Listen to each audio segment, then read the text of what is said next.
Before we begin the story, let us know where you're watching from by leaving a comment below. If you enjoy this video, don't forget to like and subscribe. Have a wonderful day. Enjoy the story, everyone. The night in Manhattan had that heavy silence that only big cities know. When the offices empty out, the skyscraper lights flicker like artificial stars, and the constant hum of the metropolis transforms into a distant buzz, almost forgotten.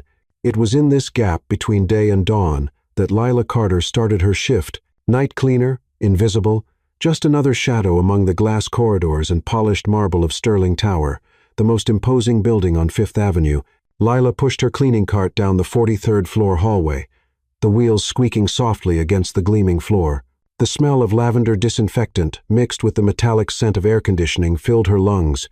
She wore the standard navy blue uniform, brown hair pulled back in a simple bun, hands already calloused from so much scrubbing, cleaning, erasing the marks of a world that never saw her. At 23, Lila carried the silent weight of someone who grew up without roots. Raised in a forgotten orphanage in the suburbs of New Jersey, she'd learned early that no one was coming to save her. So, she saved herself, studied at night, worked during the day, and now she was here, cleaning up the remains of a world that would never be hers. But Lila had something money couldn't buy: dignity and a strange ability to see beauty where others saw only dirt. That night, though, something was different. She looked at the wall clock. 2:30 inches the morning. The shift was quiet, almost meditative, but when she passed by the private elevator, the one that went straight up to the penthouse, the only floor she had never cleaned, she noticed the door was slightly open, just a crack, a silent invitation, or a mistake. Lila hesitated. She knew she shouldn't. The penthouse was forbidden territory, reserved exclusively for the heir of Sterling Enterprises, Evan Sterling, a man she'd never seen in person, but whose name was whispered with a mixture of reverence and fear through the hallways.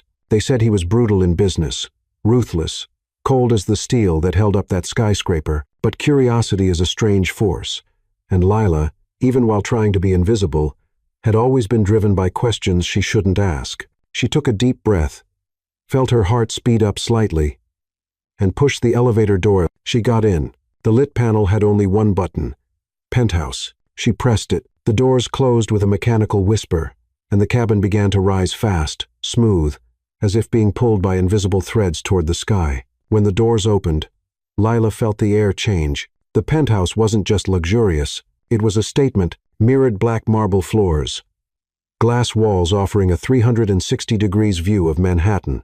The entire city pulsed below like a living organism, illuminated, sleepless, minimalist Italian leather furniture, a fireplace burning even in summer, crackling softly, the smell of burning wood mixed with something more subtle: expensive whiskey and a masculine fragrance. Woody, intense, unsettling. Lila took a few steps, the sound of her rubber boots muffled by the Persian rug. She held the cleaning cloth in her hands like it was a shield. She looked around, fascinated and frightened at the same time. This place felt like a fortress, a kingdom isolated from the world. And then she saw him. He was standing with his back turned, facing the glass wall, hands in the pockets of perfectly tailored dress pants, white shirt, sleeves rolled up to his elbows, revealing strong, defined forearms, slightly messy black hair, as if he'd run his hands through it several times, broad shoulders, upright posture, silent, watching the city like a predator watches its territory. Lila froze. She wanted to back away, but it was too late. Without turning around, he spoke. His voice was deep, controlled, but loaded with something she couldn't immediately identify. "Do you always clean with this much dedication, or is it only when someone's watching?" Lila's heart raced. She swallowed hard, trying to find the words. He still hadn't turned around. He just remained there, motionless, as if he knew exactly the effect he caused. I'm sorry, Mr. Sterling. I thought the floor was empty. I shouldn't be here." He finally turned around, and when his eyes met hers, Lila felt the ground shift. Evan Sterling was devastatingly handsome, but not in a conventional way. There was something dangerous about his beauty. Sharp jawline, full lips that never seemed to smile completely, dark gray eyes that pierced like sharp blades. But it wasn't just that. It was the intensity, the way he watched her. Not with contempt, not with indifference. It was as if he were trying to solve a puzzle, as if somehow Inexplicably, he saw her. And that terrified her. "You don't need to apologize," he said, taking a step toward her. "But you don't need to lie either." Lila frowned, confused. "Lie? You didn't come in here by mistake." He tilted his head slightly, eyes fixed on hers. "You came in because you wanted to see, because something inside you is too curious to follow rules." She felt the blush rise to her cheeks. How could he know that?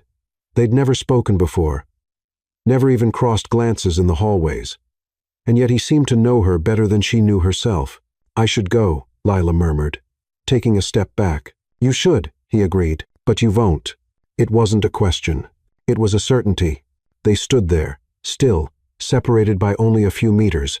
But the distance seemed charged with electricity. Lila felt her skin tingle, the air becoming denser, hotter. She knew she should leave. Knew this man was dangerous, not physically, but in other ways. Ways she didn't understand yet. Evan walked slowly to a side table and poured 2 glasses of whiskey. He held one out to her. "Drink with me."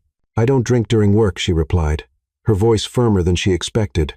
He smiled for the first time, a small, almost imperceptible smile that completely transformed his face. For a moment, Evan Sterling seemed human. "Then you're not working anymore.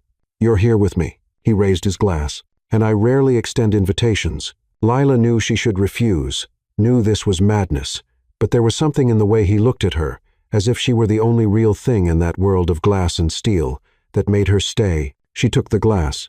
Their fingers brushed for a fraction of a second, and it was like touching fire. They drank in silence, eyes locked on each other. The taste of whiskey burned her throat, but she didn't look away. She couldn't.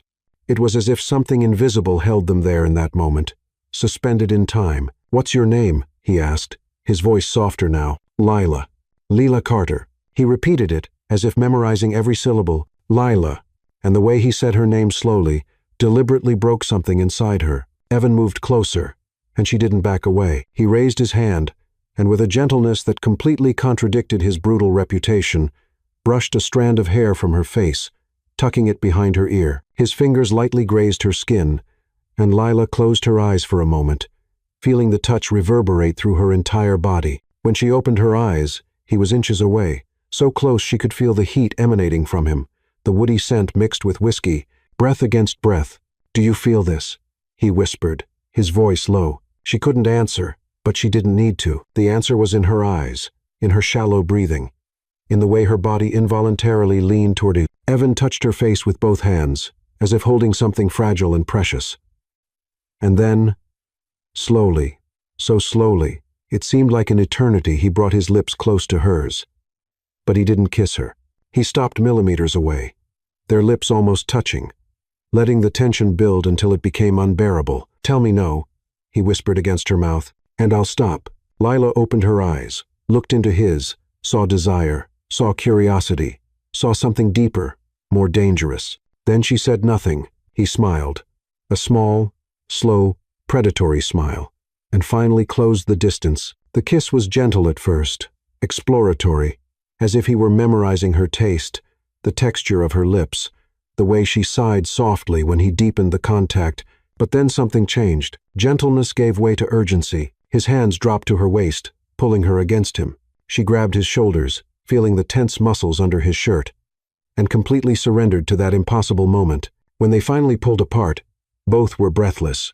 Lila rested her forehead against his, eyes still closed, trying to process what had just happened. "You shouldn't be here," he murmured, but his hands still held her waist, as if he couldn't let her go. "I know," she whispered back, "but now that you are, I don't know if I can let you go." Lila opened her eyes and found those dark gray eyes that seemed to hold entire storms. The silence that settled between them wasn't empty. It was thick, loaded with unspoken promises and dangers not yet named. Lila felt Evan's hand slide slowly from her waist to her back, tracing an invisible line that sent shivers through every inch of her skin. She should be afraid. She'd pull back, thank him politely, and disappear through the hallways like she always did. Invisible, untouched, safe. But safety was never what she truly wanted. Survival, yes, but desire that was uncharted territory. Evan tilted his head, studying her with that unsettling intensity that seemed to pierce right through her. His dark gray eyes gleamed in the soft firelight, and Lila noticed something she hadn't before. There was loneliness in that gaze. A deep, ancient loneliness hidden beneath layers of control and power. "You're trembling," he murmured, his voice low and rough. Lila hadn't even realized her hands were slightly shaky, and she hid them behind her back, embarrassed. "I'm not used to this." "To what?" Evan asked, pulling back just enough to face her directly, but without letting go completely. One of his hands still rested on the curve of her waist, warm and firm. "To someone touching you, or to someone really seeing you?"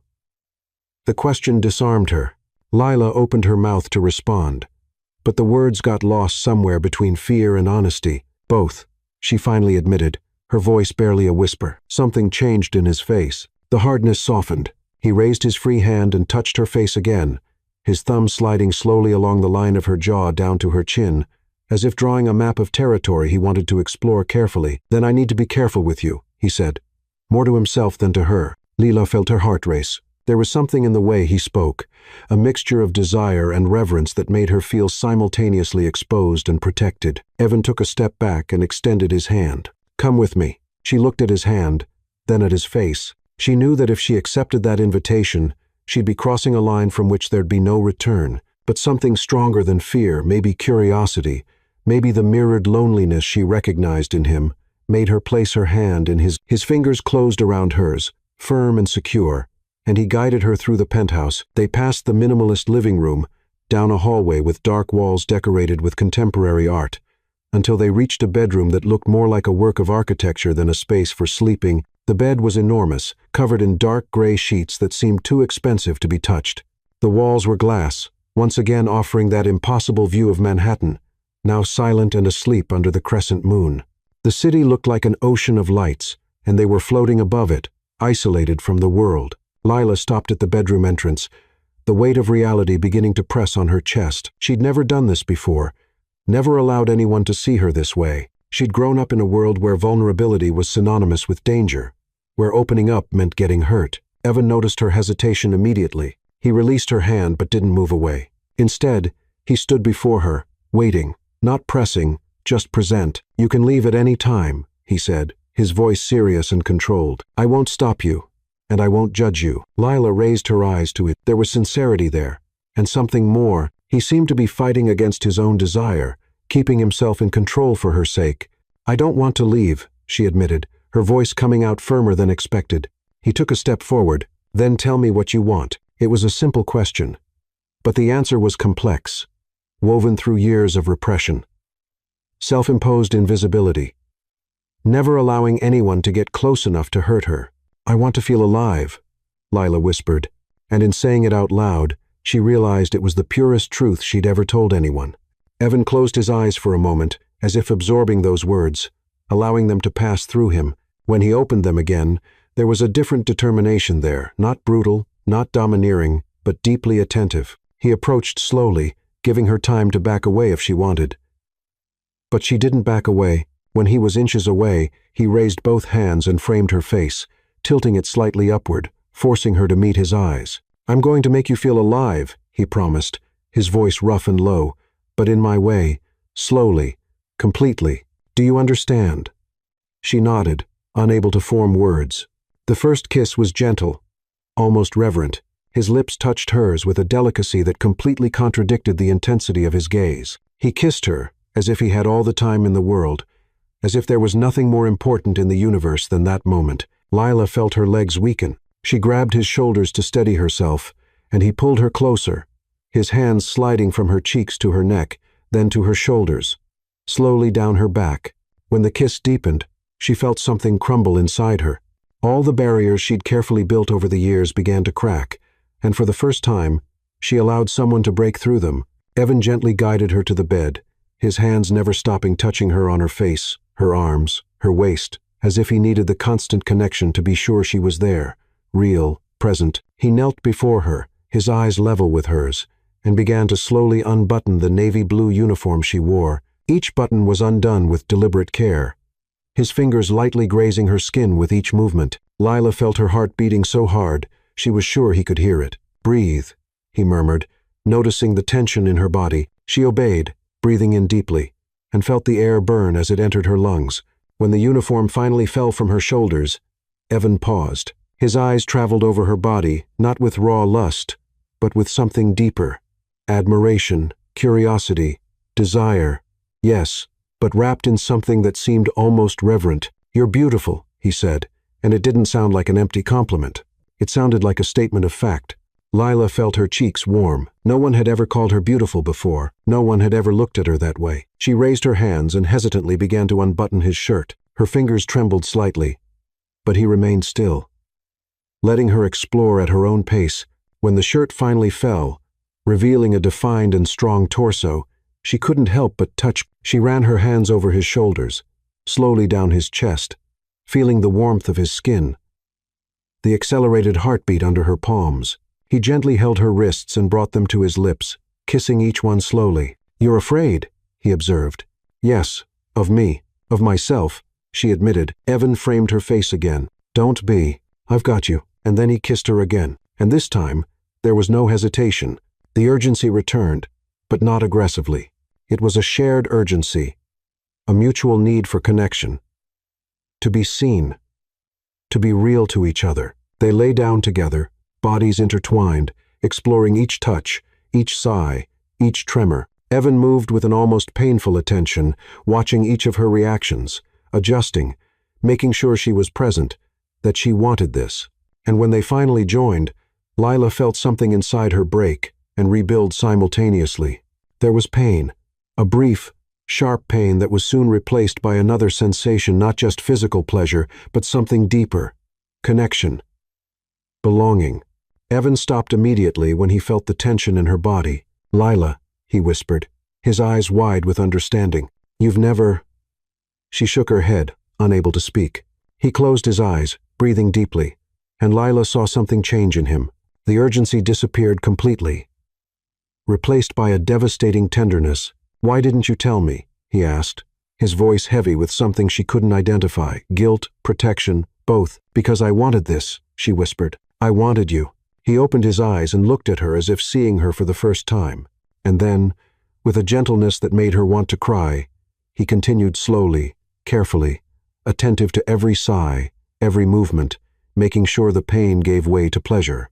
And it did. When they finally finished, they remained intertwined, sweat mixing, breath synchronized. Evan traced lazy circles on her back with his fingers while she rested her head on his chest, listening to his heartbeat gradually calm down. "Are you okay?" he asked softly. "Yes," she replied, and it was true. He kissed the top of her head and pulled her closer, wrapping her completely in his arms. "You're mine now," he murmured against her hair. And although Lila knew she should question that statement, that she should fear that kind of possessiveness, she said nothing, because in that moment, belonging to someone seemed less terrifying than continuing to be invisible. The days following that night turned into a strange fog for Lila. She continued her routine, woke up in the small apartment she shared with 2 other girls in the Bronx, took the subway to Manhattan, put on the navy blue uniform, and pushed the cleaning cart through the gleaming hallways of Sterling Tower. Everything seemed the same, but nothing was, because now she felt eyes on her. They weren't the vague, indifferent glances of hurried executives or bored security guards. It was something different, something that made her stop in the middle of a hallway, heart racing, skin tingling, and look around, expecting to find him, and she always did. Evan Sterling had become a constant shadow in her life, not in an obvious or invasive way, but in subtle ways that left her restless and strangely warm. He appeared in the most unlikely places: in the basement cafeteria when she took her 3 a.m. break, in the parking lot when she finished her shift at dawn, in the 12th floor hallway when she was transporting trash bags, always silent, always watching. The first time she saw him after that night, Lila was cleaning the windows on the 22nd floor. It was a task that required concentration, balancing on the portable ladder, scrubbing the glass in wide, circular motions, making sure not to leave streaks. She was so focused she didn't notice his presence until she felt the air change. She turned abruptly and almost lost her balance. Evan was standing a few meters away, leaning against the wall, hands in the pockets of his impeccably tailored dress pants, white shirt with sleeves rolled up, revealing those strong forearms. She could still feel around her when she closed her eyes. "Do you always work with such intensity?" he asked, his voice low and controlled. Lila stepped down from the ladder, her legs slightly shaky. She wiped her hands on her apron and tried to seem casual, but her heart was beating so hard she was sure he could hear it. "It's my job," she replied, trying to sound professional. "Mr. Sterling." He smiled slightly, that small, unsettling smile that completely transformed his face. "Evan," he corrected. "You know my name, Lila. Use it." The way he said her name slowly, savoring each syllable, did something strange to her stomach. A mixture of warmth and nervousness that left her not knowing how to react. "What are you doing here?" she asked, trying to keep her voice steady. He pushed off the wall and walked toward her with that natural confidence of someone who had always gotten everything he wanted. He stopped just inches away, close enough for her to smell the woody scent of his cologne mixed with the clean aroma of expensive soap. "I came to see you," he said simply. "Evan, we can't," she began, but he interrupted her by placing a finger lightly on her lips. "Shh. I didn't come to pressure you. I just needed to make sure you were real." Lila frowned, confused. "Real?" He lowered his hand but didn't step back. "That night all of it seemed too unlikely to be true." He paused, his dark gray eyes studying every detail of her face. "I can't stop thinking about you."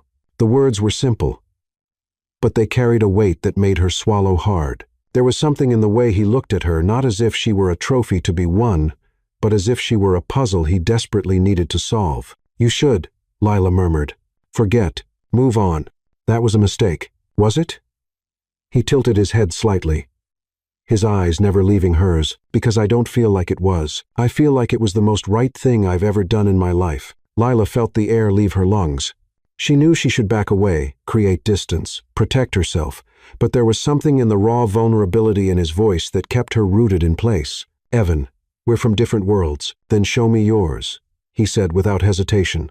"Because mine is empty without you." Before she could respond, he turned and left, leaving her alone in the silent hallway, heart beating irregularly, mind spinning in circles, trying to understand what had just happened. But that was only the beginning. In the following days, Evan became a constant presence, not invasive, but undeniable. He appeared when she least expected it, always with a plausible excuse: a meeting on the floor she was cleaning, a document he needed to retrieve personally, a coffee he decided to have in the empty cafeteria at dawn. But Lila knew the truth. He was there because of her, and the most disturbing part, she started waiting for those encounters. Started looking around, searching for him, feeling a strange mixture of disappointment and relief. When she didn't find him, one night, she was cleaning the executive bathroom on the 35th floor, a task that always made her feel small, invisible, reduced to someone who exists only to serve. She was on her knees, scrubbing the marble floor, when she heard the door open. She looked up and found Evan standing in the doorway. This time, though, he didn't have his usual controlled posture. There was something different. His hair was more disheveled, as if he'd run his hands through it several times. His tie was loose, and his eyes, those dark gray eyes she was beginning to know so well, were loaded with something that seemed dangerously close to desperation. "Evan," she said, slowly standing up, "are you okay?" He didn't answer immediately. He just walked toward her with long strides and pulled her into a tight embrace, wrapping her completely in his arms, his face buried in her hair. Lila stood motionless for a moment, surprised, but then felt his body trembling slightly against hers. "Evan," she whispered, hesitantly wrapping her arms around him. "What happened?" He took a deep breath, inhaling her scent, a mixture of cheap soap and cleaning products, and when he finally spoke, his voice came out rough and low. "I had a meeting today with my father. He wants me to marry the daughter of one of our investors. A strategic alliance." He let out a bitter laugh, as if I were a chess piece to be moved. Lila felt her chest tighten. She knew his world worked that way. Arranged marriages, business alliances, cold and calculated strategies, but hearing it out loud made everything painfully real. Maybe it's what's best for you," she said. Though the words came out forced, Evan pulled back abruptly and held her face with both hands, forcing her to meet his eyes. "Don't say that," he said, his voice firm and intense. "Don't say it would be better if I married someone who means nothing to me, when the only person who makes me feel something real is right here in front of me. Evan, don't run from me, Lila." He slid his thumb across her face, wiping away a tear she hadn't even realized had escaped. "You know this is real. You feel what I feel. I see it in your eyes every time I look at you." And it was true. Lila knew. She felt the connection between them growing, intensifying, becoming something impossible to ignore. It was as if their bodies spoke a language their minds were still trying to deny. "But we can't," she began, but he silenced her with a kiss. It wasn't gentle like the first time. It was urgent, almost desperate, loaded with need and frustration, and something deeper that neither was ready to name. He pressed her against the cold marble wall, hands tangled in her hair, body pressed against hers, as if he couldn't bear any space between them. Lila surrendered completely, her hands moving up his shoulders, pulling him closer, responding with the same intensity.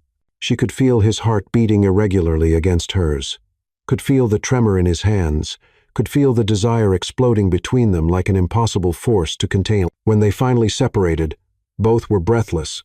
Evan rested his forehead against hers, eyes closed, trying to regain control. "I'm obsessed with you," he admitted, his voice raw. "I can't work. I can't sleep. I can't think about anything but you. Your smile, your voice, the way you bite your lip when you're concentrating." He opened his eyes and looked at her with an intensity that made her tremble. "You've driven me crazy, Lila Carter." She swallowed hard, feeling the weight of those words. "This can't work.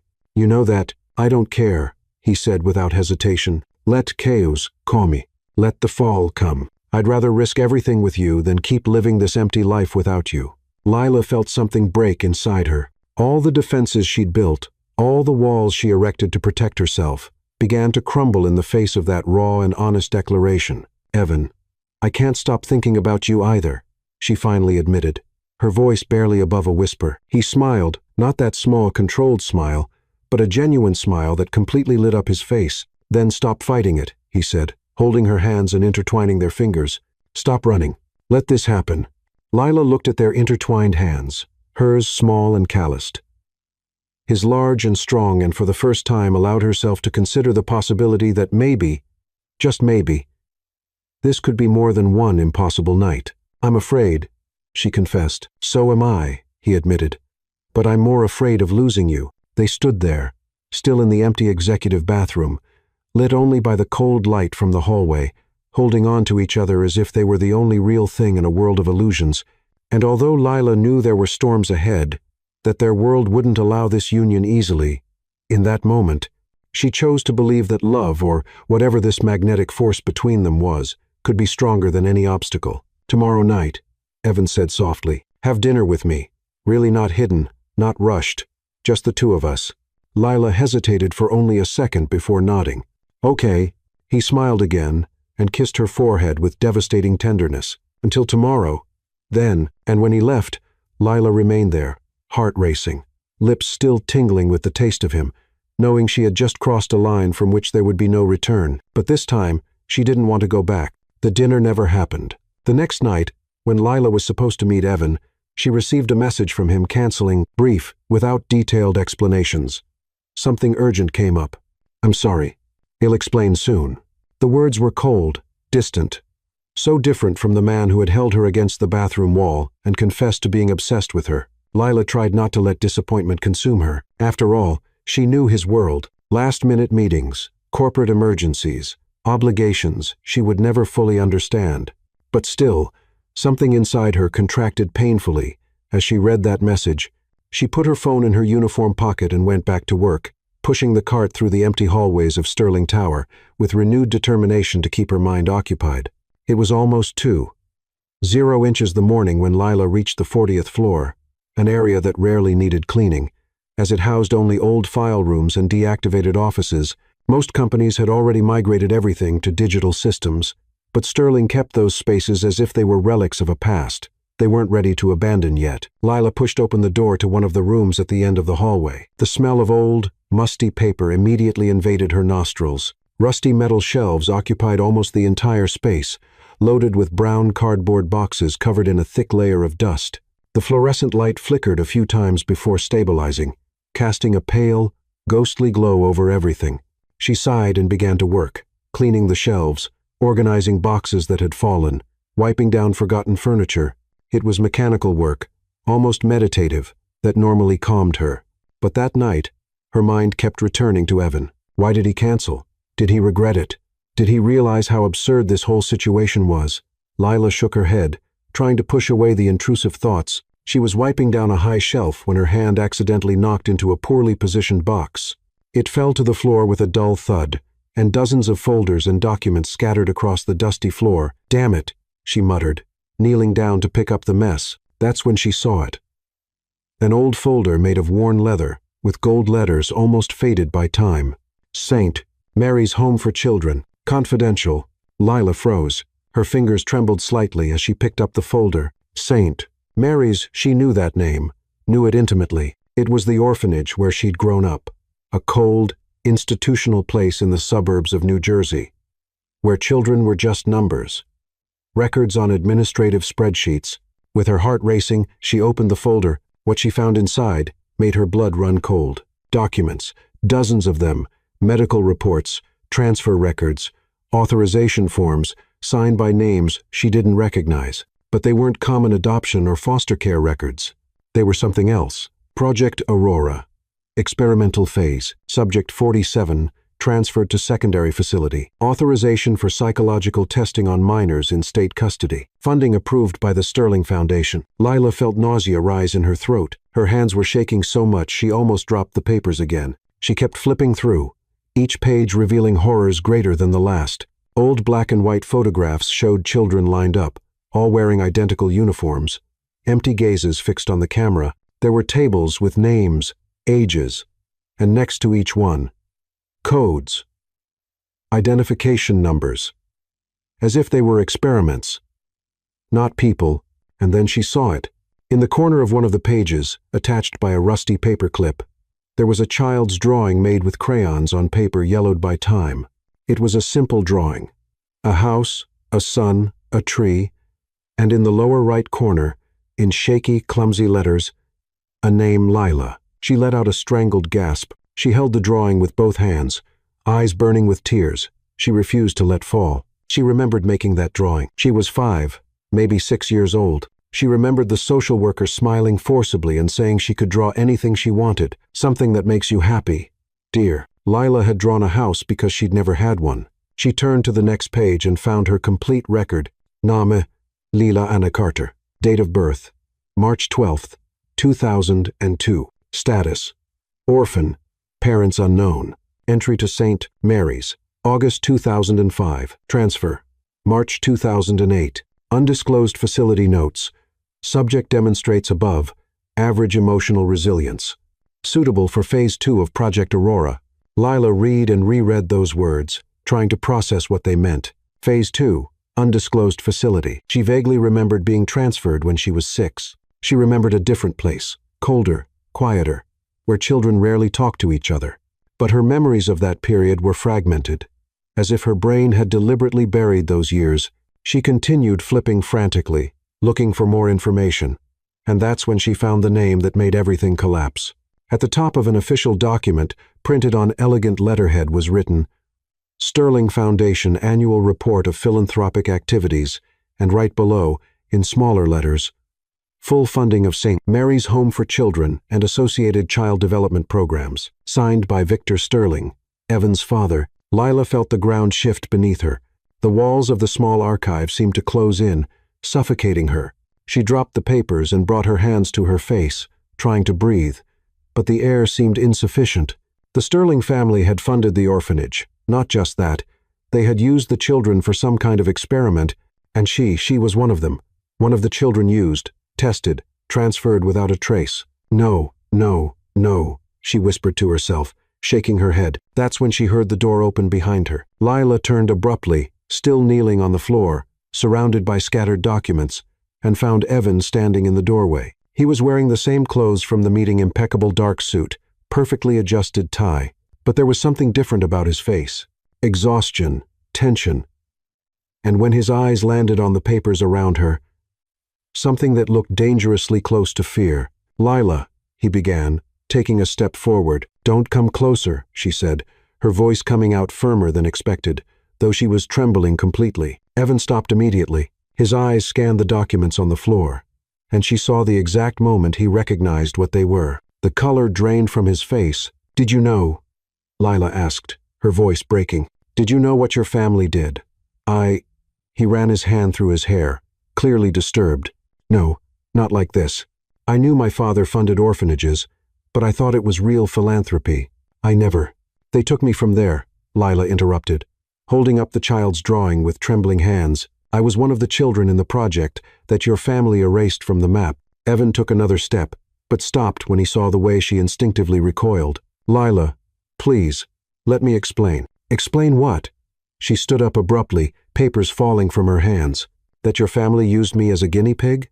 That I wasn't a person, just a number on a spreadsheet? That everything I went through, all the pain, all the loneliness, was because someone decided that children like me were disposable?" "No," Evan said firmly, approaching despite her warning. "You were never disposable." "Never? How can you say that?" Lila shouted, tears finally escaping. "Look at this. Look at what they did. Your family, your blood, built this empire on the backs of broken children." Evan was in front of her now, so close she could see the raw pain in his eyes. "I didn't know," he repeated, his voice breaking. "I swear on everything I have, Lila, I didn't know. But now that I do," he paused, his jaw tensing, "I'm going to destroy all of it, every part of this disgusting legacy my father built." Lila shook her head, more tears streaming down her face. "You don't understand. I should hate you. I should hate you for everything your family represents." But her voice failed, and she covered her face with her hands. "But every time you touch me, I forget who I am. I forget where I came from, and that terrifies me." Evan gently framed her face with his hands, forcing her to meet his eyes. "Then hate me," he said quietly. "Scream at me, hit me, do whatever you need to do, but don't pull away. Please don't pull away from me." Lila held his wrists but didn't push him away.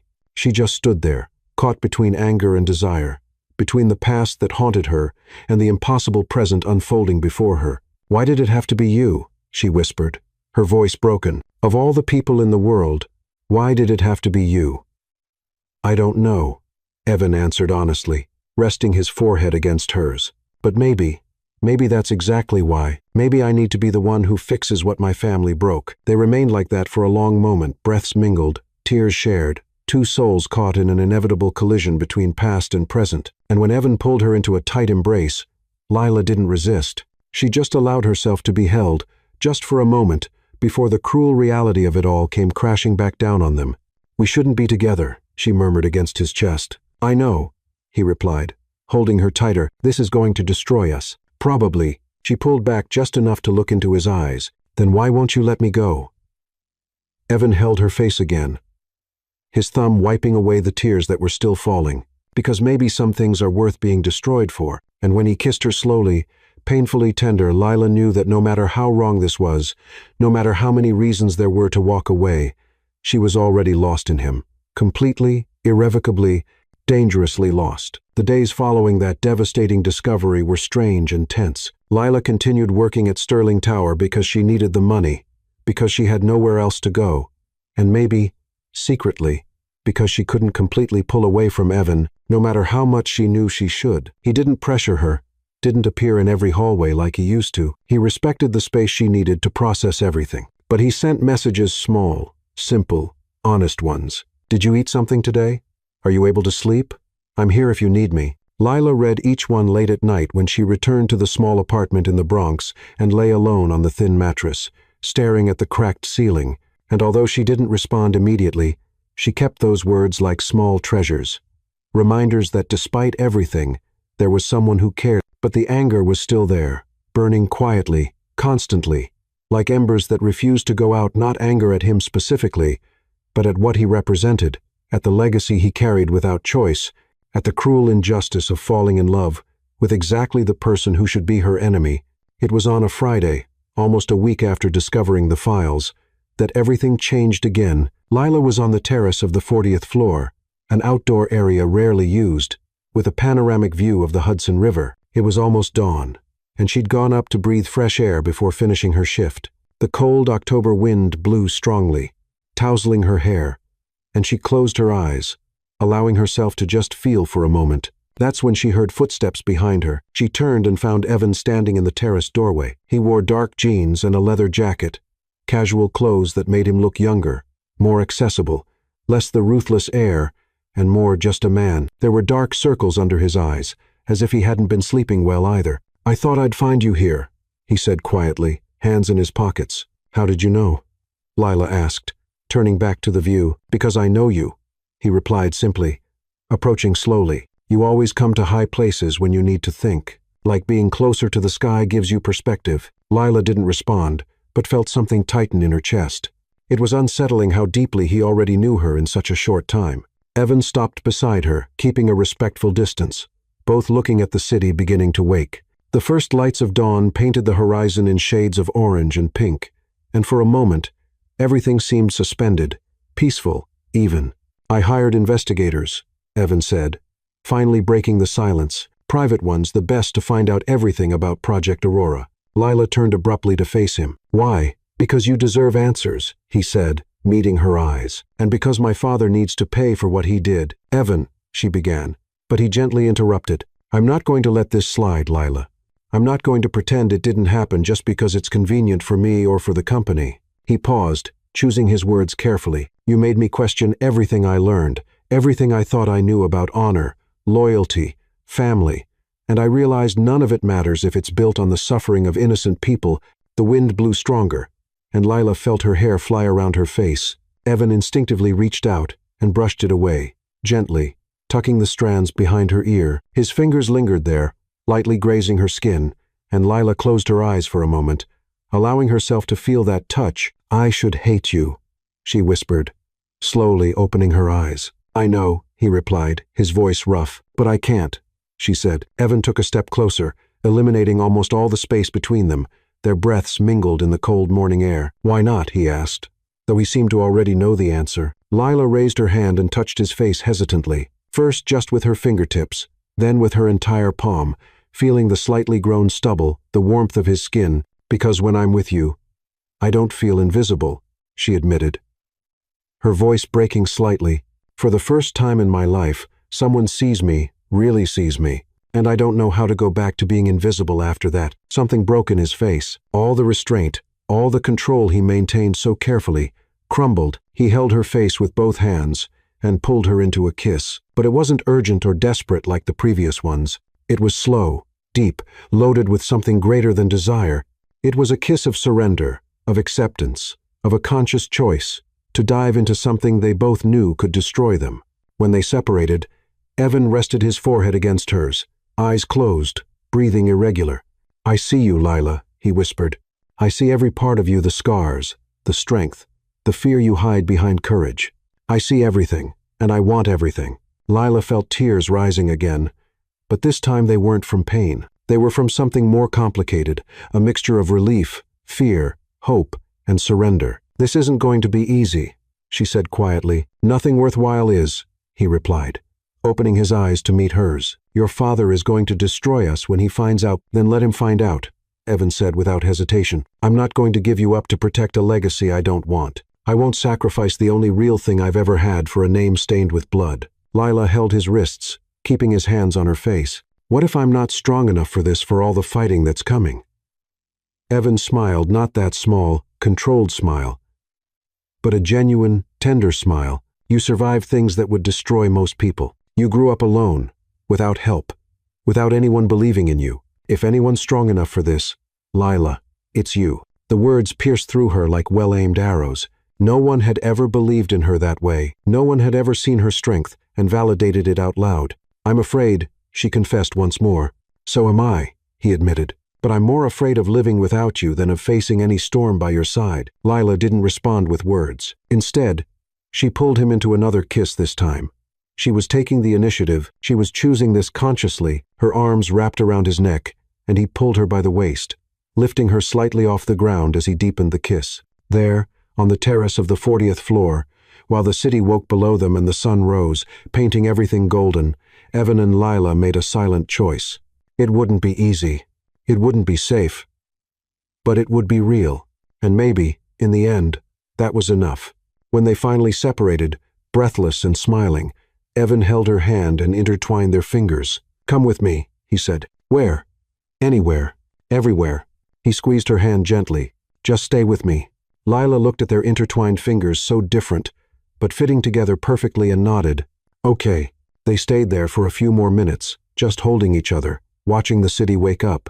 The wind kept blowing strong, but now Lila didn't feel cold anymore. She felt warm, protected, seen. "My father is coming back from a business trip tonight," Evan said eventually, his voice more serious. "I'm going to confront him about the files, about everything." Lila tensed. "Evan, maybe it's not the right time." "It's exactly the right time," he interrupted, turning to face her completely. "I'm not going to keep living a lie. I'm not going to pretend everything's okay when it's not. And I'm not going to hide you like you're something I'm ashamed of. I don't want to cause a war between you and your family."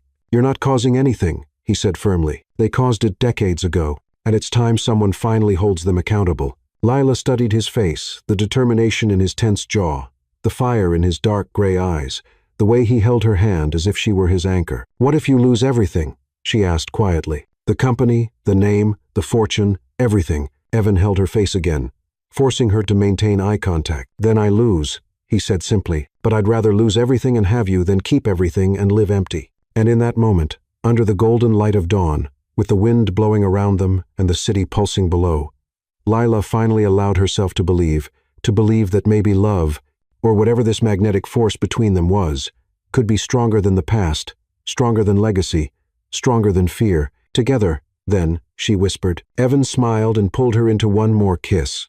Gentle, promising, loaded with everything still to come. "Together," he echoed against her lips. And although neither knew exactly what the future held, in that moment they chose to face it side by side, whatever it might be. In the weeks following that dawn on the terrace, Evan and Lila created a world of their own, made of stolen moments, secret glances, and touches that spoke more than 1,000 words. It was a romance built in the shadows, in the empty spaces between day and night, where no one saw them, and nothing mattered beyond the two of them. Sterling Tower became their secret refuge, a labyrinth of silent hallways, private elevators, and forgotten rooms where they could exist together without judgment, without the weight of the real world pressing on their shoulders. Evan learned Lila's routine by heart. He knew exactly where she'd be at every hour of the early morning. He knew the floors she cleaned, the times of her breaks, even the way she wrinkled her nose when she found a particularly stubborn stain. And she, in turn, began to notice his patterns, the nights he stayed late at the office, the way he ran his hand through his hair when he was stressed, the way his eyes searched for her, even during important meetings. They communicated through silences loaded with meaning. One night, Lila was cleaning the windows on the 19th floor when she felt his presence. She didn't need to turn around to know it was Evan. Her body already recognized the way the air changed when he entered a space, a subtle electricity, almost imperceptible, but unmistakable. She continued working, pretending not to notice, but a small smile played on her lips. "You're going to pretend you didn't see me?" His voice came low and amused, echoing through the empty hallway. "I'm working," Lila replied without looking back. Wiping the cloth in circular motions on the glass, she heard him approach slow, measured, deliberate steps, and then she felt his warmth at her back, so close she could feel his breath brushing the nape of her neck. "You always say that," Evan murmured, his hands gently resting on her waist. "But you never send me away." Lila closed her eyes for a moment, allowing herself to feel that touch before slowly turning to face him. He was wearing his shirt slightly open at the collar, tie loose, hair messy from a long day of work, but it was the look in his eyes that completely disarmed her, that mixture of desire, tenderness, and something deeper that neither dared to name yet. "You shouldn't be here," she whispered, but her hands were already instinctively moving up to his shoulders. "Probably not," he agreed, leaning in until their faces were inches apart. "But I can't stay away from you." And then he kissed her slowly, savoring, as if they had all the time in the world, though both knew they didn't. The kiss started gentle, almost reverent, but soon deepened. His hand slid from her waist to her back, pulling her closer, while she intertwined her fingers in his hair, pulling him down. When they finally separated, both were breathless. "This is crazy," Lila whispered against his lips. "The best kind of crazy I've ever lived," he replied, kissing her forehead, then each cheek, then the corner of her mouth. In the following days, those encounters became more frequent, more intense, more necessary. Evan found her in the elevator at 3:00 the morning. The doors would close, and for those brief seconds of ascent or descent, they existed in a world where nothing else mattered. He pressed her against the elevator wall, hands tangled in her hair, lips exploring her neck while she held his shoulders, trying to contain the sighs that threatened to escape. "You drive me crazy," he murmured against her skin, his voice thick with contained desire. Good, she replied, smiling against his lips. Then we're even. Another night. Lila was organizing supplies in a small storage room on the 23rd floor when Evan entered silently, closing the door behind him with a soft click. She turned, her heart immediately racing. "You're going to make me lose my job," she said. But there was no real reproach in her voice, just that playful tone he'd learned to love. "Then I'll hire you for something else," he replied, approaching with that confident stride that always made her tremble slightly. "Oh yeah? For what?" Evan stopped in front of her, so close she had to tilt her head back to maintain eye contact. "To be mine," he said simply, without beating around the bush. The air between them became dense, loaded with everything they felt and couldn't fully express in words. Lila grabbed the front of his shirt, pulling him down until their lips met. The kiss was different this time, urgent, almost desperate, as if both were trying to make up for all the time they spent apart. His hands descended down the side of her body, exploring every curve, while she slowly unbuttoned the first buttons of his shirt, feeling the warm skin under her palms. "Lila," he moaned softly when her lips descended down his neck, kissing gently, nibbling. "Shh," she murmured against his skin, feeling the accelerated pulse under her lips. They didn't go beyond that night. They knew it was too risky there, but they remained together for long minutes, just touching, kissing, murmuring low words loaded with promises. Another encounter happened in an empty conference room on the 35th floor. It was almost dawn, and Lila had gone to clean the tables after an executive meeting that had ended late. Evan entered silently, locking the door behind him. She saw him in the reflection of the glass windows and smiled. "Are you following me, Mr. Sterling?" "Always," he replied without hesitation, approaching from behind and wrapping her in his arms. Lila turned within the embrace, facing him. There was something different about him that night, a vulnerability he rarely showed. "What's wrong?" she asked quietly, touching his face. Evan closed his eyes, leaning into her touch. "I had another argument with my father today about you." Lila tensed. "Evan? He found out?" Evan interrupted, opening his eyes to meet hers. "Not everything, but he knows I'm seeing someone, and he's furious because it's not the woman he chose for me." "Maybe he's right," Lila said quietly, though each word hurt. "Maybe I'm not the right person for you." Evan held her face firmly, forcing her to maintain eye contact. "You're the only right person for me," he said with intensity, "and I'm not going to let him decide who I can or can't love." The word hung in the air between them. Love. Neither had said it before, not directly. Lila felt tears threaten to escape. "Evan, I love you," he said, and there was no hesitation in his voice, only absolute certainty. "I don't know when it happened exactly. Maybe that first night, maybe when you looked at me with those defiant eyes and refused to bow, maybe it was over every stolen moment we spent together. But I love you completely, irrevocably." A tear rolled down her face, and he wiped it away with his thumb. "You don't have to say it back," he continued. "I just needed you to know. Because no matter what happens, I choose you. I'll always choose you." Lila couldn't speak. The words were stuck somewhere between fear and hope, so she did the only thing she could, pulled him into a kiss that said everything her voice couldn't. "I love you too. I choose you too. I'm afraid too. But I can't stop." They kissed slowly, deeply, as if sealing a silent promise.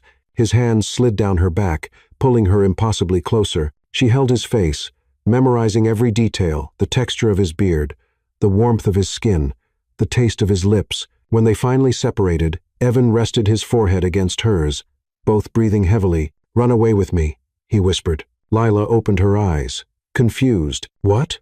"Run away with me today." Now, he pulled back just enough to face her completely. "Let's go somewhere where no one knows us.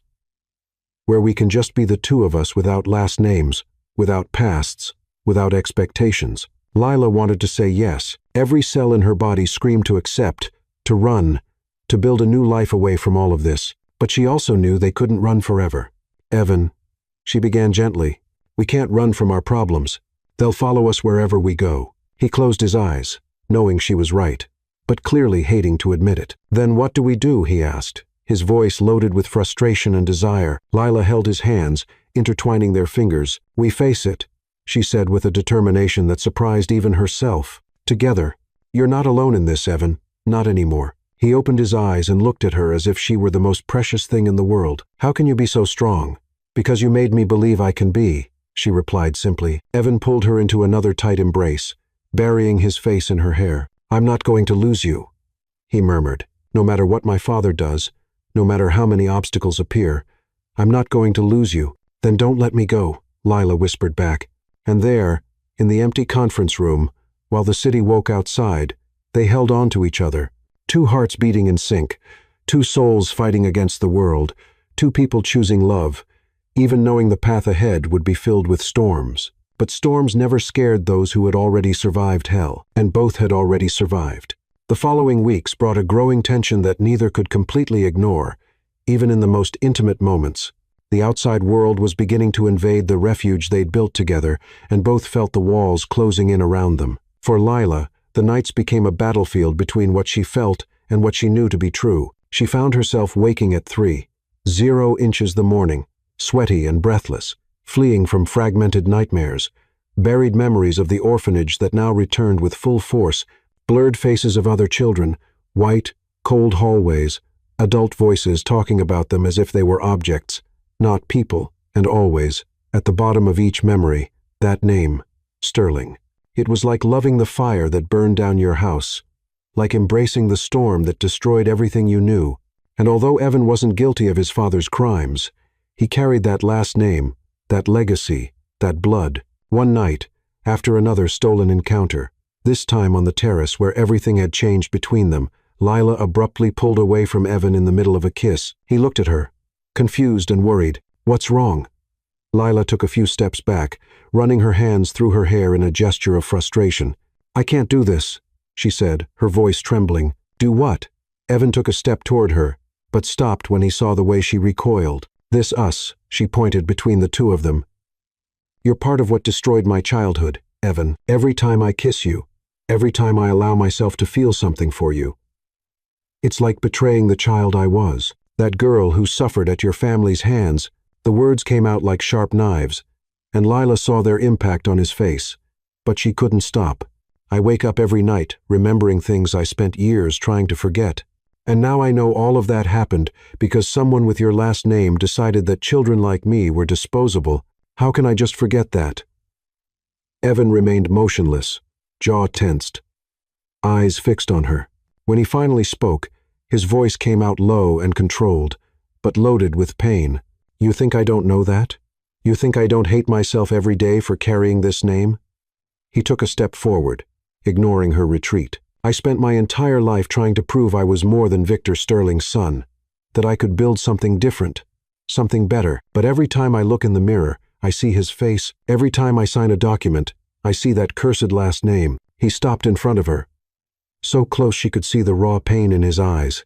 But then I met you, and for the first time in my life, I thought I could be more than that I could just be Evan. Not the heir, not the monster's son, just me. His voice faltered slightly. But maybe I was wrong. Maybe I can never escape what he did. Lila felt her chest tighten painfully. She wanted to comfort him, wanted to hold his face and say he was wrong, that he was more than that. But the words stuck in her throat, blocked by years of pain and anger that didn't know where to go. I don't know how to move forward, she admitted, her voice breaking. I don't know how to love you without betraying myself. Evan closed his eyes, breathing deeply. When he opened them again, there was a fierce determination there. Then don't love me, he said, and the words shocked her. If that's what you need to do to have peace, then don't love me. Hate me, blame me, do whatever's necessary. He took another step, completely eliminating the space between them, and held her face with both hands, not possessively, but with devastating gentleness. But don't pull away, he whispered, his voice raw. Hate me, blame me,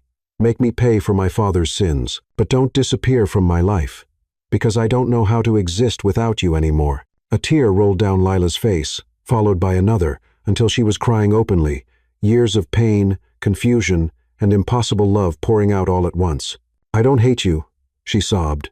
That's the problem. I should, but I can't, and that scares me more than anything. Evan pulled her into his arms, wrapping her completely, and she allowed herself to crumble there, safe, protected, seen. I'm afraid too, he murmured against her hair. Afraid of losing you, afraid of not being enough, afraid that my past will hurt you so much you won't be able to look at me anymore. They remained like that for long minutes, holding each other while the cold night wind blew around them, two broken hearts trying to heal through the only thing they seemed to have, each other. Eventually, Lila pulled back just enough to look into his eyes. "I need time," she said quietly. "Not to decide if I want you. I already know I do. But to process all of this, to find a way to love you without losing myself in the process." Evan nodded, though the pain was evident on his face. "How much time do you need?" "I don't know," she admitted honestly. He kissed her forehead, then each cheek where tears had fallen, and finally her lips, gentle, tender, loaded with everything they felt. "I'll wait," he promised, "however long it takes, because you're worth every second." In the following days, Lila kept her distance, didn't respond to his messages immediately, avoided the places where she knew he'd be. She needed that space to breathe, to think, to try to understand who she was outside of Evan Sterling's magnetic orbit. But his absence hurt in ways she didn't expect. It was as if a part of her had been torn away, leaving an emptiness that nothing else could fill. Meanwhile, Evan was fighting his own battle. Victor Sterling had called a formal meeting, something that rarely happened. And when Evan entered the luxurious office on the 45th floor, he found his father sitting behind the solid mahogany desk, cold, calculating eyes, studying him as if he were a business adversary, not his son. "Sit down," Victor ordered, his voice deep and authoritative. Evan remained standing. "I'd rather not." A cold smile touched Victor's lips. "Always so stubborn, just like your mother." "Don't mention my mother," Evan said, his voice low and dangerous. Victor ignored the comment and opened a folder on the desk, pushing it toward Evan. "Private investigators are expensive, my son, but effective." Evan felt his blood run cold. He walked to the desk and looked at the folder. Inside were photographs of him and Lila on the terrace, in the elevator, in the conference room, all taken from discreet, invasive, violating angles. "You had me followed," Evan said, his voice loaded with contained anger. "I protected my legacy," Victor corrected, "and I discovered that my only son is getting involved with." He paused, contempt evident in his voice. "A cleaning lady, an orphan, someone absolutely unsuitable to carry the Sterling name." Evan closed the folder forcefully, fists clenched. "Be careful what you say about her." "Or what?" Victor stood, facing his son. "You'll threaten Millionaire, renounce the empire I built for a girl who means nothing?" "She means everything," Evan roared, completely losing control. "And you have no right to judge her, not after what you did." Victor frowned. "What are you talking about?" "About Project Aurora," Evan spat the words. "About the children you used as guinea pigs. About the orphanages you funded, not out of charity, but to have access to vulnerable children no one would look for." Victor's expression didn't change, but his eyes narrowed slightly. "You don't know what you're talking about." "I know exactly what I'm talking about," Evan said, approaching the desk. "And Lila was one of them, one of the children you destroyed. So before you judge who she is, or whether she's suitable, remember that you're the reason she grew up alone, scared, and invisible." The silence that followed was thick and dangerous. Finally, Victor sat down again, expression impassive. "You're emotionally compromised. You can't see clearly." "For the first time in my life, I'm seeing perfectly," Evan replied. "And what I see is a man who built an empire on the suffering of innocence.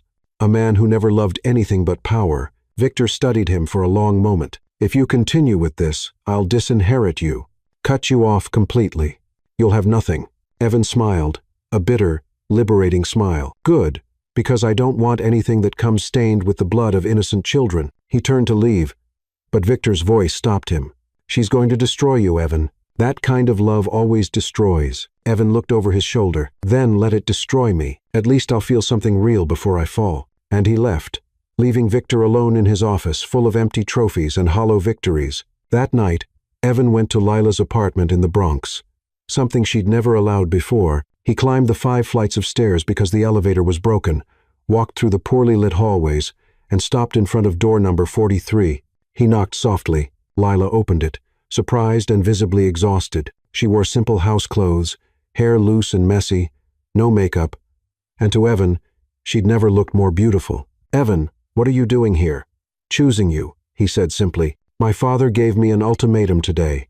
Either I leave you and marry whoever he chooses, or he disinherits me completely." Lila's eyes widened. "Evan, I chose you," he interrupted, taking a step forward, without hesitating, without doubts. "I choose you, Lila. I'll always choose you." Tears began to fall down her face again. "But you're going to lose everything." "No," he said gently, holding her face. "I'm going to gain the only thing that matters you." And then he kissed her slow, firm, present, a kiss that sealed an unshakable promise. When they separated, Lila was crying, but also smiling. "I love you," she finally said out loud. "I love you, Evan, and I'm so afraid of it. But I can't stop." "Then don't stop," he whispered, resting his forehead against hers. "Be afraid, fight, question, but don't stop loving me, because I'll be here every day showing you that you deserve to be loved, that you deserve to be seen, that you deserve everything." They remained there in the narrow, poorly lit hallway, holding each other while the world crumbled around them. But for the first time, neither was running. They were facing it together. And maybe, just maybe, that was enough to survive what was coming. After that confession in the narrow hallway of her apartment, something changed definitively between them. It was no longer a stolen romance built in the shadows and fed by furtive encounters. It was a conscious choice, a decision to face the world together, whatever the cost. Lila invited Evan inside for the first time. The apartment was tiny, a room that served as bedroom, kitchen, and living area all at once. The walls had peeling paint, the sofa was second-hand, and there was only one small window that looked out onto the back alley. It was a completely different world from the penthouse of glass and marble where they'd met. But Evan showed no judgment. He just looked around with genuine curiosity, as if being introduced to an essential part of Lila he didn't yet know. "It's small," she said, a bit embarrassed, closing the door behind them. "It's yours," he replied simply, turning to face her. "And that makes it perfect." Lila felt her chest warm. No one had ever looked at her life with that complete absence of judgment. To Evan, it didn't matter where she lived or what she owned. What mattered was only who she was. They stood there for a moment, just looking at each other, two hearts beating in sync, two souls that had finally stopped fighting the inevitable. Evan took the first step, approaching slowly. His hands found her waist, pulling her gently close. Lila raised her arms and wrapped them around his neck, intertwining her fingers in his hair. "Are you sure?" he asked quietly, his dark gray eyes studying every feature of her face. "About us? About this? Because once I have you completely, Lila, I won't be able to let you go." She smiled, a small but genuine smile. "I'm already yours," she whispered.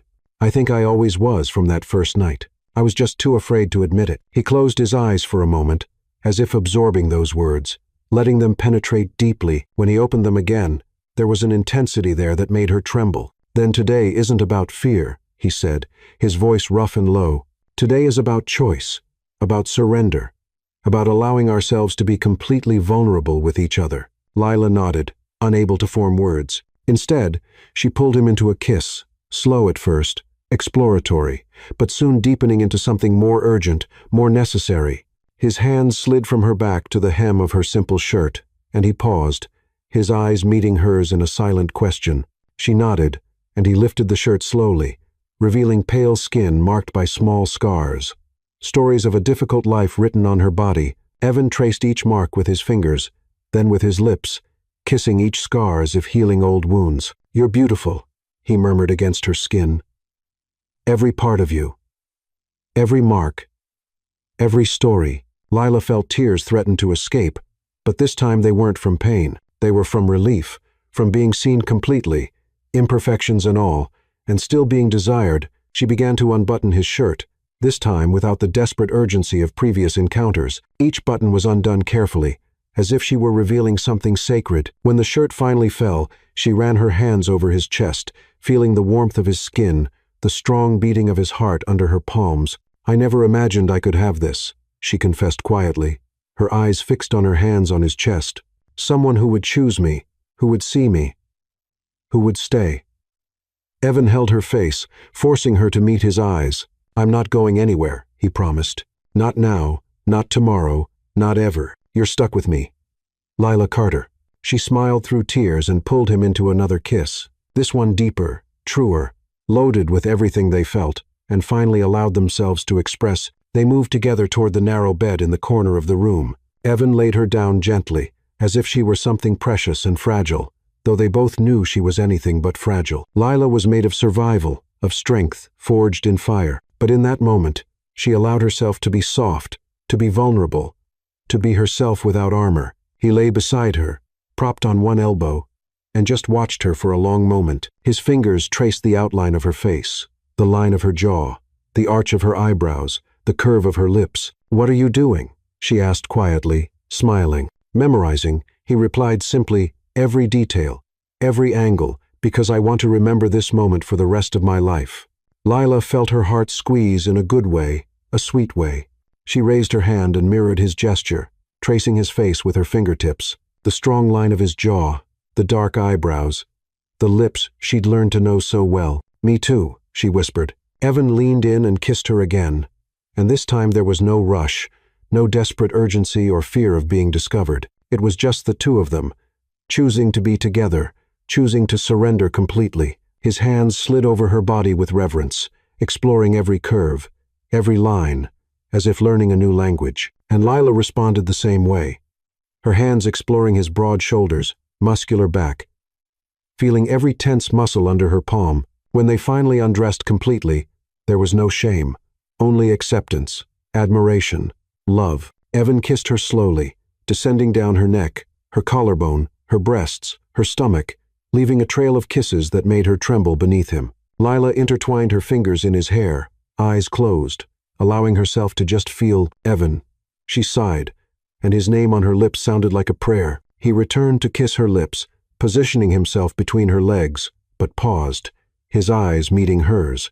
"Are you okay?" he asked, always attentive, always making sure. "Yes," she replied, pulling him closer. "I'm exactly where I want to be." And then they joined slowly, carefully, with a tenderness that completely contrasted with the intensity of desire between them. It wasn't just physical, it was emotional, spiritual, a complete fusion of two souls that had finally found their place. Lila held her breath for a moment, adjusting, and Evan remained completely still, giving her the time she needed.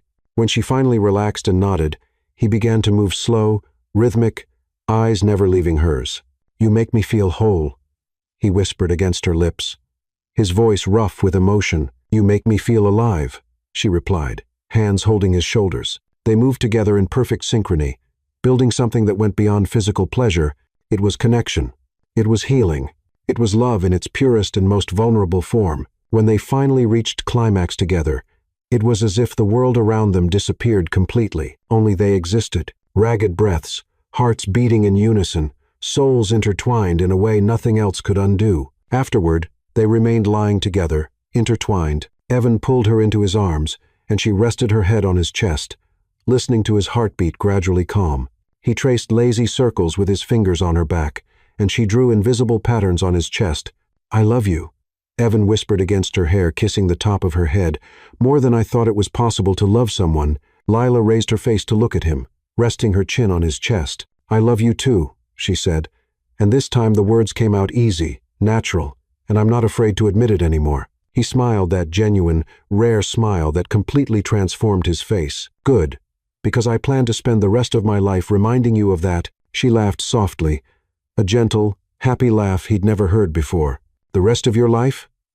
That's a long time, Mr. Sterling." "It's not long enough," he replied, pulling her back into his arms. "It'll never be long enough with you." They remained like that for hours, talking quietly about dreams and fears, about the past that haunted them, and the uncertain future that awaited them.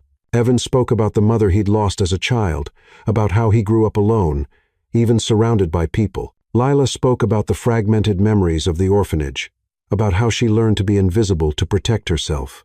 And as they shared their stories, they realized something fundamental. Both had grown up alone. Both had learned to survive without support. Both had built walls around their hearts.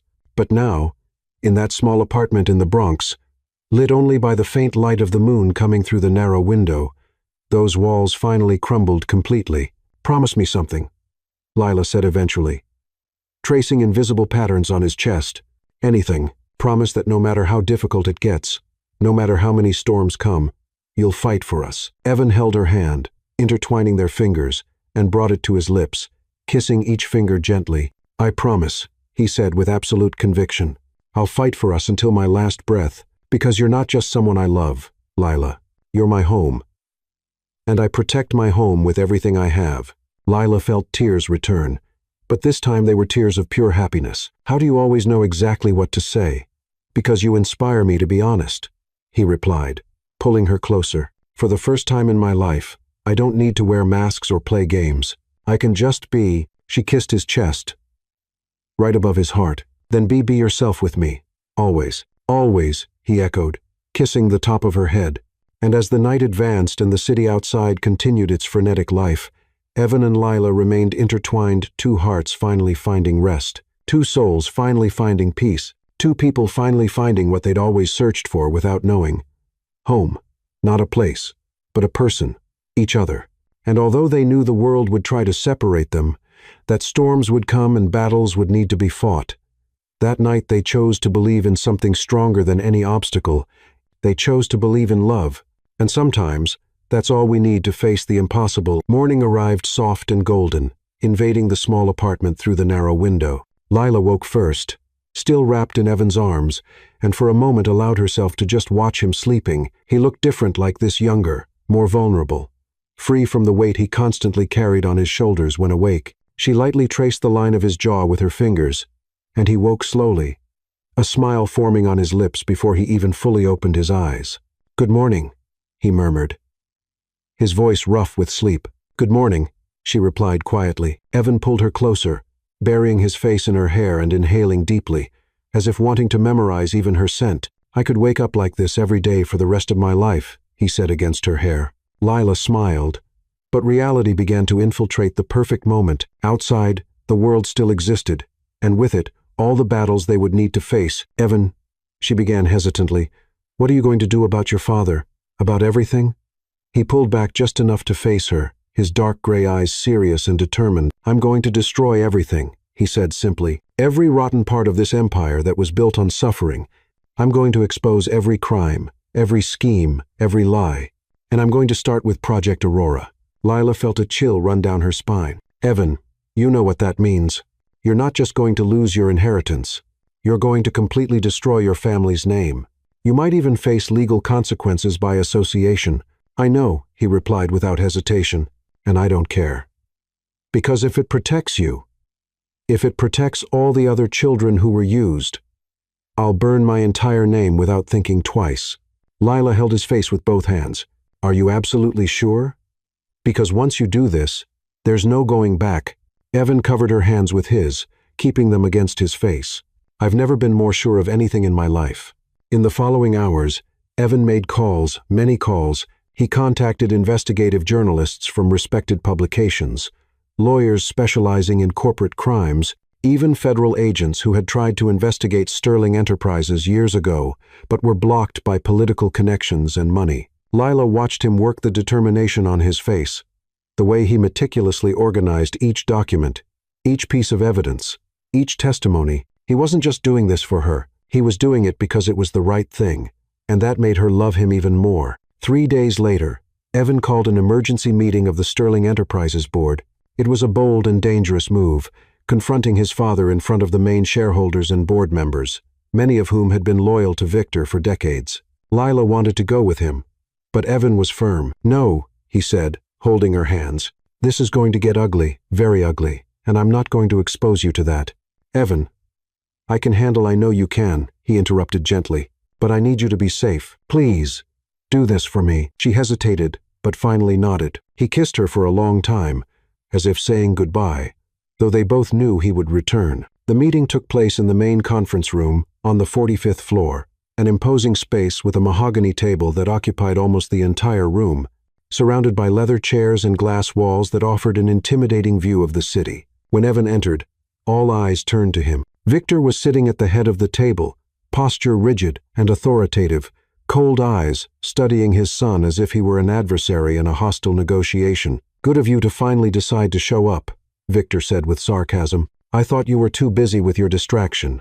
Evan ignored the provocation and walked to the other end of the table, placing a thick folder on the polished surface. "I called this meeting because all of you deserve to know the truth about how this empire was built," he began, his voice firm and controlled. "Evan, what do you think you're doing?" Victor asked, his voice low and dangerous. "What I should have done years ago," Evan replied, opening the folder and beginning to distribute copies of the documents to each board member. Bringing to light crimes that have been hidden for too long, murmurs began to spread through the room as members flipped through the documents. Evan could see confusion, then shock, then horror settling on their faces. "What is this?" one of the main shareholders asked, his voice trembling slightly. Evidence that the Sterling Foundation funded orphanages not for philanthropic purposes, but to have access to vulnerable children who were used in illegal psychological experiments, Evan explained, each word coming out clear and deliberate. Project Aurora. Dozens of children were subjected to tests without consent, transferred to unregistered facilities, and many disappeared completely from official records. This is absurd. Victor stood up abruptly. You have no idea what you're talking about. I have all the proof here, Evan retorted, his voice rising slightly. Medical reports, financial records, bank transfers, even photographs, everything signed or approved by you. Father, the silence that followed was deafening. All eyes turned to Victor, waiting for an explanation, a convincing denial, but he remained standing, jaw tensed, eyes fixed on Evan with pure, distilled hatred. You don't know what you just did, Victor said quietly, but the threat was clear. I know exactly what I did, Evan replied, facing his father without backing down. I did what you never had the courage to do. I took responsibility for the consequences of your actions. Consequences? Victor laughed bitterly. You want to talk about consequences? I'll show you consequences. He pointed at the door. You're fired, disinherited, removed from any position in this company, and I'll personally make sure no other corporation in this city hires you. You're going to regret being born a Sterling. Evan showed no visible emotion, but something in his eyes gleamed, not fear, but liberation. I already regret it, Father. Every day he paused, letting the words sink in, but not for being born, for having carried this name with honor when it never deserved it. He turned to the other board members. You have a choice to make. You can continue protecting a man who built all of this on the suffering of innocence, or you can do the right thing. Evan gathered his documents. But know this. Everything in these folders has already been sent to newspapers, federal authorities, and human rights organizations.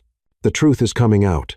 The only question is whether you'll be on the right side when it does. He walked toward the door but stopped when Victor spoke again. That girl, she's going to destroy you, Evan. That kind of love only brings ruin. Evan turned one last time, and when he spoke, his voice was calm but loaded with unshakable certainty. Then let ruin come, because I'd rather be destroyed beside her than build an empire on the ashes of innocent children. And he left, leaving behind a stunned silence and a father who finally realized he'd lost control over his only son. In the following weeks, hell broke loose. The news exploded. All major newspapers published detailed investigations about Project Aurora. Federal authorities opened formal inquiries. Shareholders began withdrawing investments. Sterling Enterprises' stock value plummeted. And Victor fought. He hired the best lawyers, used all his political connections, tried to bury the story under mountains of lawsuits and intimidation, but it was too late. The truth had escaped, and there was no way to contain it. Evan, in turn, lost everything materially. His bank account was frozen. His access to the penthouse was revoked. He became, overnight, just another ordinary man trying to survive in a ruthless city. But when he returned to Lila's small apartment that first night after being completely cut off from the family, she opened the door and pulled him inside without hesitation. I have nothing, he said, his voice loaded with raw vulnerability. No money, no position, no name worth anything. Just me. Lila held his face with both hands, forcing him to meet her eyes. You were always enough, she said firmly. The money, the name, the power, none of that mattered. It was you. It was always you. Evan pulled her into a tight embrace, and she felt his body tremble slightly against hers, all the weight of what he'd done finally falling on him. I don't regret it, he murmured against her hair. Not a single decision, but I'm afraid of what comes next. Then we'll be afraid together, Lila whispered back. And we'll face whatever comes together. They stood there for long minutes, holding each other while the world outside crumbled. But inside that small apartment, something new was being built.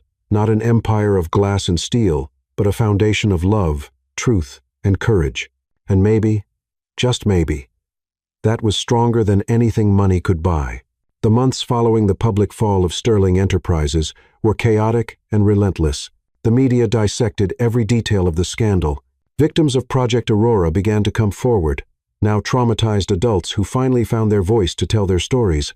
Lawsuits piled up, and at the center of everything, like a hurricane of rage and revenge, stood Victor Sterling.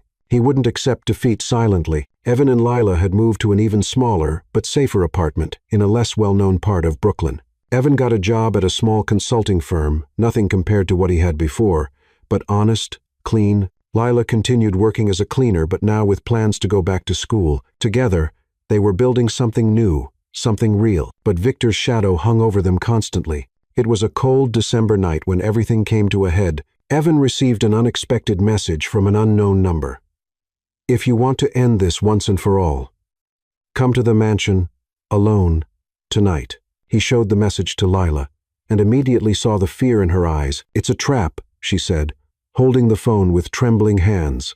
"You can't go." "I have to," Evan replied calmly, though his heart was racing. "He'll never stop until we have this final confrontation, and I'd rather face him on his terms than wait for him to come to us." "Then I'm going with you," Lila said. "No," he interrupted firmly. "You said we were a team, that we'd face everything together.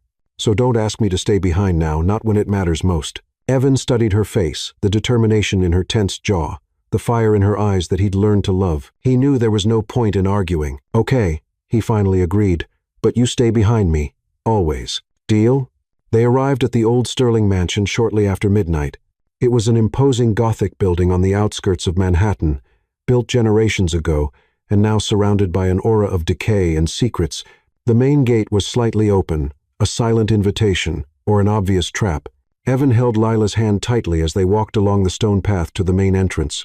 The wind blew hard, carrying dry leaves and the smell of imminent rain. Distant thunder echoed in the dark sky. The door opened before they could knock. A large man, clearly a hired security guard, silently guided them through the dark, poorly lit hallways until they reached the main hall. And there stood Victor Sterling. He was standing in front of a lit fireplace, hands behind his back, watching the flames dance. He wore an impeccable suit, as always, but there was something different about him. He seemed smaller, older, defeated perhaps, but still dangerous. "You came," Victor said without turning, "and you brought her. How predictable." "You asked me to come," Evan replied, keeping Lila slightly behind him. "So here I am. What do you want?" Victor finally turned, and Lila saw the pure hatred in his eyes when they landed on her. "She ruined everything," he said simply, pointing at Lila. "You had a bright future, power, influence, legacy, and you threw it all away for a worthless orphan." "Careful," Evan warned, his voice low and dangerous. Victor ignored the warning and took a few steps toward them. "Do you know how many generations worked to build what we had? How many sacrifices were made?" "Sacrifices?" Evan laughed bitterly. "You call using innocent children as guinea pig sacrifices? Destroying lives to feed your greed?" "I call it doing what was necessary," Victor roared, losing his composure for the first time. "You were always weak. Evan always felt too much. Just like your pathetic mother." Evan took a step forward, but Lila held his arm, keeping him in place. "He's not worth it," she whispered. "Ah, look at that," Victor mocked, the orphan giving advice to the fallen prince. Lila felt Evan tense completely beside her, about to lunge forward, but she stepped forward before he could. "I'll tell you something, Mr. Sterling," Lila said, her voice clear and firm. "You can call me whatever you want. You can try to diminish me, humiliate me, make me feel small, but it won't work, because I know who I am. I'm a survivor. I'm someone who grew up with nothing and still found strength. And I have something you never had and never will." "And what would that be?" Victor asked with contempt. "True love," she replied simply. "Someone who chose me not for what I can offer, but for who I am. And you? You're going to die alone, surrounded by money and power, but without anyone who really cares." The silence that followed was thick. Victor looked at Lila as if seeing her truly for the first time, and something in his expression changed, not regret, but perhaps recognition of a truth he'd denied his entire life. "You don't understand what you've done," Victor said finally, his voice lower. "The empire is falling. Stock price plummeted. I'm being federally investigated. And all because of you two." "No," Evan corrected. "Because of you. Because of the choices you made. We just brought to light what you hid for decades." Victor took a few more steps, and that's when Lila noticed. He wasn't just defeated. He was desperate, and desperate men were unpredictable. "If I'm going down," Victor said, his hand sliding to the inside pocket of his jacket, "then I'm taking you with me." Everything happened in slow motion. Victor pulled a gun. Evan pushed Lila aside forcefully.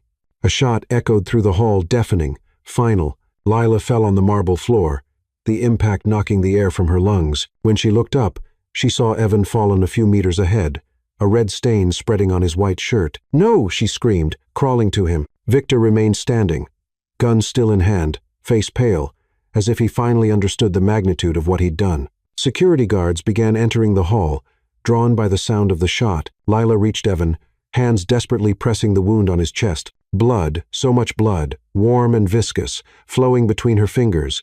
"Evan, no," she cried, tears falling freely. "Don't leave me. You promised you'd fight." He opened his eyes with effort, and even through the pain, managed to smile slightly. "I'm fighting," he whispered, his voice weak. "You're not going to die," Lila said firmly, though her own voice was breaking. "I fought too hard to lose you now. You hear me? You're not going to die." She looked around desperately. One of the guards was already calling an ambulance. Another had disarmed Victor, who was now sitting in a chair, staring fixedly at his own hands, stained with his son's blood.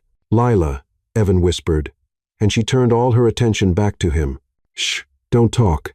Save your energy." "Need to say," he insisted, his hand trembling as he tried to reach her face. She held his hand, pressing it against her cheek. "I love you," he said, each word costing immense effort. "Always, always, and I love you," she replied, kissing his palm. "So you're going to survive, because our story doesn't end like this. It doesn't end here." Sirens began to sound outside. Paramedics rushed in, gently moving Lila aside while they worked on Evan.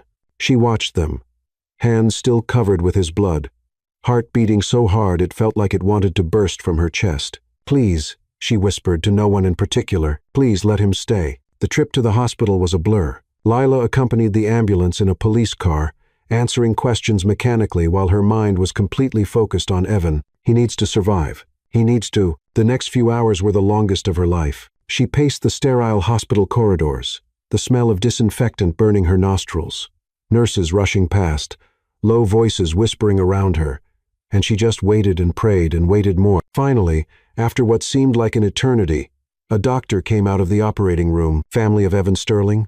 Lila stood immediately, her legs almost giving out. I'm all he has." The doctor studied her for a moment, then nodded. "He survived. The surgery was complicated, but we managed to remove the bullet. He lost a lot of blood, and the next few days will be critical. But he has good chances of complete recovery." "Lila Feltarniswiken." A nurse gently held her, helping her sit. "He's going to be okay?" she asked, her voice barely above a whisper. "If he keeps fighting like he fought until now, yes," the doctor replied with a small smile. "You can see him in a few minutes." When they finally allowed Lila into the ICU room, she almost broke down again. Evan was pale, connected to various monitors and tubes, but he was alive. His chest rose and fell rhythmically. His heart beat on the monitor. She approached slowly and gently held his hand. "You survived," she whispered, tears returning. "You stubborn, wonderful idiot. You survived." His eyes opened slowly, unfocused from medication, but when they found hers, a small smile formed. "Promised I'd fight," he whispered weakly. Lila laughed through tears and kissed his hand. "And you kept your promise." Like always. Months passed.